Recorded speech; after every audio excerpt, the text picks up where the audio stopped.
আপনি এটা মনে করেন না যে আপনার কেউ নাই, যিনি থাকার উনি আছে।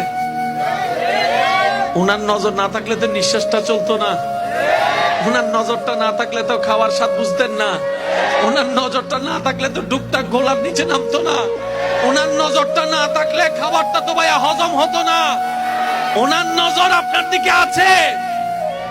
উনি আপনার শত্রুদেরকে সময় দিচ্ছেন আর এদিকে আপনার ধৈর্যের পরীক্ষা নিচ্ছেন। এক কাজে দুই কাজ, আপনার শত্রুদেরকে সময় দিচ্ছেন আর আপনাকে পরীক্ষা নিচ্ছেন।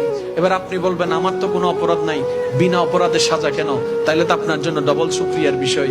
সেটা হচ্ছে আল্লাহ তাআলা আপনাকে 10,000 বছর আগুনে জ্বলার মতো গুনাহ যেটা আপনি করেছেন ওইটা থেকে বাঁচানোর জন্য 3-4 মাসের 3 বছর 5 বছরের একটা দুনিয়ার কষ্ট দিয়ে দিচ্ছেন। সুবহানাল্লাহ।